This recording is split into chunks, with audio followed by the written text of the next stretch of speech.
Quand je voulais me marier, j'avais rencontré une fille. C'était une fille de famille riche là. Ah, vraiment. Quand tu es riche, il faut briser tes enfants. Hein.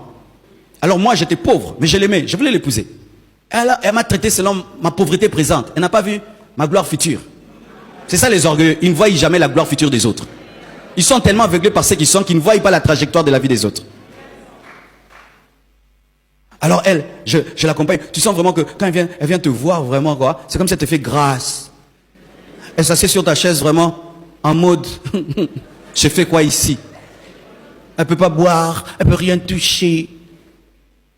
Ah, j'en avais jusque là. J'ai dit non, cette fille elle est orgueilleuse, elle va détruire mon ministère. Maman viens, je t'accompagne, rentre chez vous. Et puis je l'accompagne. Et même ton argent elle peut pas prendre. Pourquoi? C'est l'argent des offrandes. Ouais, je peux pas épouser un homme de Dieu, je vais vivre des offrandes. Et si tu épouses quelqu'un qui travaille à Pain Victoire, tu vas vivre 10 pains.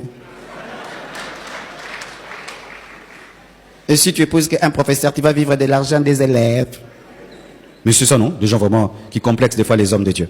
Oh, vraiment. L'ouvrier mérite son salaire. Celui qui prêche l'évangile vit de l'évangile. Je suis fier de ça. Et l'avocat vit de quoi?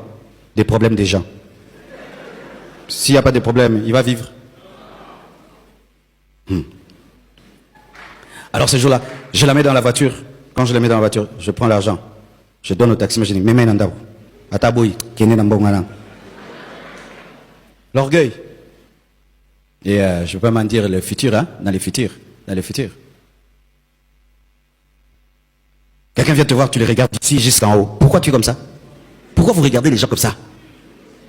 Pourquoi tu regardes les gens comme ça? Les gens voient comment tu regardes, hein? C'est pourquoi tu n'as pas de grandes relations.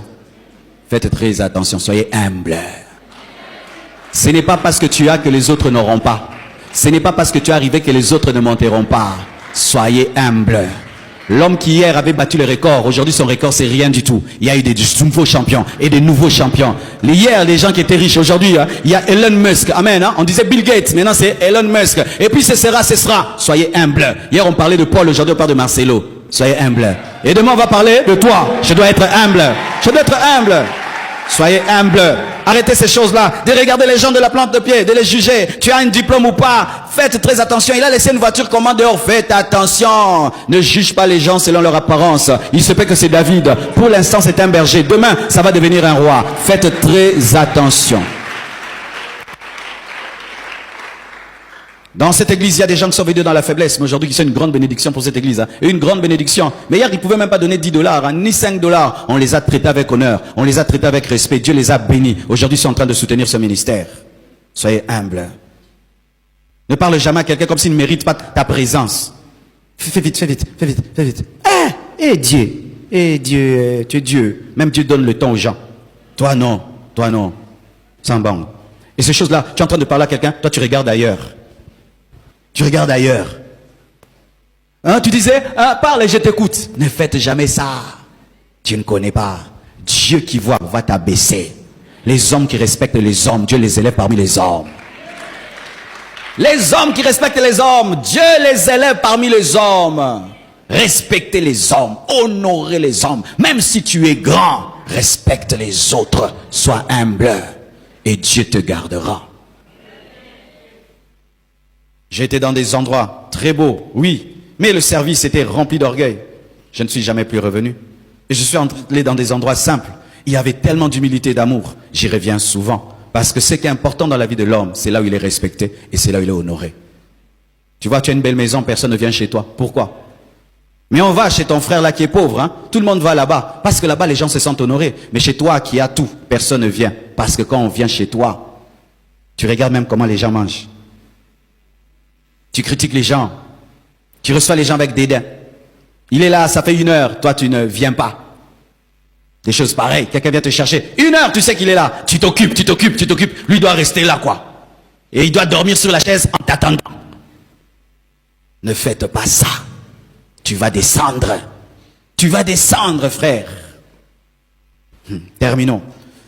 J'aimerais vous présenter un verset qui montre à quel point Dieu veille sur l'humilité. 2 Corinthiens 12, versets 6 à 9, la Bible dit ceci.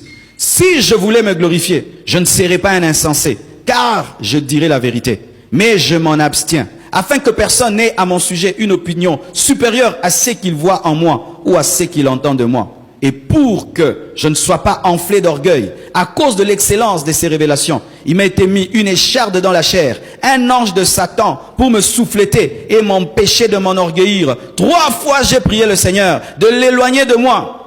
Et il m'a dit, ma grâce te suffit, car ma puissance s'accomplit dans la faiblesse. Je me glorifierai donc bien plus volontiers dans mes faiblesses, afin que la puissance de Christ repose sur moi. Acclamons la parole du Seigneur. Ça, c'est parmi les versets profonds de la Bible. Paul dit, je peux me glorifier parce que j'ai des choses. Et c'est vrai, Paul a reçu la révélation de Christ plus que Pierre.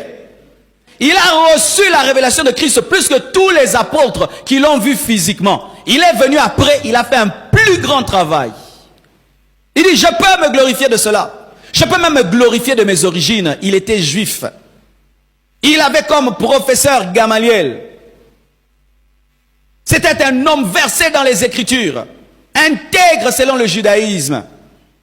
Mais il dit que Dieu, pour m'empêcher de m'enorgueillir, à cause de l'excellence des révélations que j'ai reçues, Dieu ne voulant pas que Paul soit orgueilleux, qu'est-ce qu'il a fait? Il a mis dans sa chair un démon. C'est écrit, hein? Moi j'aime lire la Bible telle qu'elle est d'abord, avant de commencer à extrapoler. Un esprit méchant, un ange de Satan, a été mis pas dans l'esprit de Paul, ni dans l'âme, dans le corps, pour le souffléter. Souffléter, le terme c'est quoi? Le faire souffrir, c'est-à-dire lui donner des petits coups qui le font souffrir, afin qu'il puisse être humble. Et les interprétations sont diverses à ce sujet. Certains disent que c'était une maladie, que Paul avait une bosse. D'autres disent qu'il avait un problème des yeux. Mais il n'y a pas trop de précision. Mais la précision que nous avons, c'est que Dieu permettait au diable de déranger le corps de Paul. C'est ça. Même si ça te dérange, c'est écrit. Lui-même en parle. C'est-à-dire quand il faisait des miracles, il prêchait et qu'il avait des douleurs dans le corps, ça l'humiliait. C'était ça. Vous imaginez, Dieu accepte, permet à un démon de toucher son serviteur parce qu'il ne veut pas qu'il soit orgueilleux. Parce qu'il se souvient de ce que Moïse a fait. Moïse a frappé le rocher au lieu de parler. Et Dieu a dit, tu n'entres pas. C'était l'orgueil aussi. Il se souvient de la rébellion de Lucifer. Et il a permis au diable de déranger le corps de Paul pour qu'il ne devienne pas orgueilleux. C'est-à-dire quoi? Si cet esprit ne dérangeait pas Paul, il allait être orgueilleux. Oui, c'était comme un frein. Un frein. Un frein. Ce n'est pas que Dieu va t'envoyer cela. Mais qu'est-ce qui arrive des fois? C'est que lorsque Dieu voit qu'il t'a beaucoup donné et cela peut t'amener de l'orgueil, il va t'humilier dans un domaine de ta vie. C'est quand tu vois un grand prédicateur, mais lui-même n'a pas d'enfant. Tu vois un grand prédicateur, il fait marcher les paralytiques, lui-même porte les lunettes. Un grand Moïse, lui-même bégaye. Comme ça te garde dans l'humilité. Lorsque Dieu voit que tu risques de t'enorgueillir, il peut créer dans ta vie un problème qui t'humilie. Où tu dis, je suis un homme. Parce que si tu étais Dieu, toi-même, tu allais résoudre ton propre problème. Alléluia. Frère, Dieu n'aime pas l'orgueil, mes frères. Dieu n'aime pas l'orgueil. Et toi, peut-être, tu n'as pas encore discerné la chose que Dieu a établie dans ta vie pour te garder humble. Il se peut qu'il y a quelque chose dans ta vie où Dieu sent que tu es très orgueilleux, il met un problème dans ta vie. Que ce soit là où tu pleures toi aussi. Là où tu cries toi aussi. Et il a prié 3 fois. Et Dieu a dit, je n'enlève pas. Ma grâce te suffit. Au tigala bongo. C'est-à-dire que Paul est mort avec ce problème-là. Dieu ne l'a jamais résolu. Parce que c'était important. Lorsque tu as une Ferrari qui va vite, il faut avoir des bons freins. C'était le frein. Certains, ils disent, moi aussi Dieu m'a mis un ange. C'est souvent quand la dimension spirituelle est tellement élevée que tu peux devenir un Dieu. Vous voyez, il y a des hommes qui sont devenus dieux, qui ont créé même des religions. Paul pouvait créer une religion, mes frères. Mais Dieu voyant le bagage qu'il lui a donné et le danger qu'il courait, Dieu l'a brisé en créant ce problème-là. Pour te dire, frère, quand tu joues à l'orgueilleux, à parler comme un orgueilleux, à marcher comme un orgueilleux, à réagir comme un orgueilleux, à t'enfler de ce que Dieu t'a donné par grâce, ce que Dieu a fait dans ta vie par grâce, tu es en train de chercher dans ta vie un problème qui va t'humilier. Alléluia. Catherine Kuhlman guérissait les cancers. Elle est morte du cancer, elle-même. Alors vous voyez toutes les personnes qui la prenaient pour Dieu, quand elle est morte du cancer, elles se sont dit, elle n'était pas Dieu. Parce que si elle était Dieu, elle allait se guérir. C'est pourquoi, homme de Dieu, lorsque les gens commencent à te trouver extraordinaire, refuse. Ils te cherchent des problèmes, des soufflets, des soufflettements. Refuse. Même si tu prêches grave, on va te dire, amen, hein? Tu n'es pas extraordinaire, c'est Jésus qui est extraordinaire. Tu n'es pas terrible, c'est Jésus qui est terrible. Tu n'es même pas grave, tu n'es même pas un peu grave, c'est Jésus qui est grave. Tant que tu gardes ce cœur, Dieu va te garder. Mais si tu commences à changer de cœur, Dieu va t'humilier. Et Dieu dit, ma puissance agit dans la faiblesse. Quand nous sommes faibles, c'est quand nous sommes forts. La puissance de Dieu opère dans la faiblesse. C'est pourquoi Dieu a attendu qu'Abraham arrive au point où il ne pouvait plus avoir d'enfant pour lui donner un enfant, afin qu'il ne puisse pas se glorifier en Christ et qu'il reconnaisse que c'est la grâce de Dieu. Il y a des gens, tu vois, quand il veut démarrer mot d'orgueil, tu sens, il a décidé d'être orgueilleux. Vrai ou faux? Tu sens, à côté Siango. Vrai ou faux? Vrai ou faux? Certains, il a un tic là. S'il commence à être orgueilleux, ah ben dit tic moi bobo, à côté ici, bilay, à côté ici, à côté ici. Hey, go sakanananga, au bouchaka poigne. Bilay et côté. Vous en êtes l'euro moroboué. Moussous à côté ici, caliboboué. Hey, à côté ici, vitesse orgueil. Olobe nini, olobe ki nini. D'autres, c'est moi s'ils chantent des démarches. Quand j'étais païen, c'était ça. Moi, c'était quand je m'habillais. Tous les matins, si je me suis sale, je ne suis pas bien habillé, je suis humble. Culotte, babouche, polo, je suis vraiment humble, je marche comme ça. Si c'est moi, j'entre dans la chambre, je m'habille. Pas côte ici. Marcelo. Bien. On met en mode Superman. Ouais, d'autres, si elle se maquille, si elle se maquille. Si elle n'est pas maquillée, elle n'a pas mis ces trucs-là, humble. Si elle met ses cheveux-là, elle se maquille. Vous faites vos nez comme ça, comme vous faites là. Ah, comme ça. Oui. Oui. Je vois même les jeunes, quand ils veulent prophétiser, s'ils entrent dans l'orgueil, tu sens maintenant. Quand il commence des choses comme ça, il a commencé ces trucs. Dites maintenant. Mode orgueil, il a fait entrer.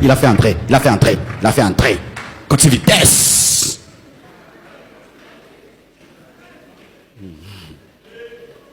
Donc ça va nous mettre somme bébé. Anga bandango. Ça sent déjà. Il faut que tu te connaisses.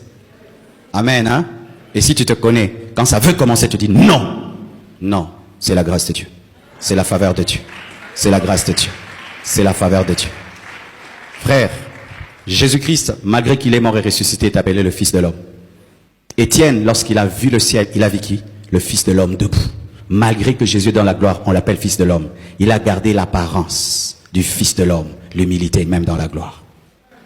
Quand tu iras au ciel, tu verras le Fils de l'homme, Jésus. C'est pas qu'il est devenu, c'est qu'il était avant, non.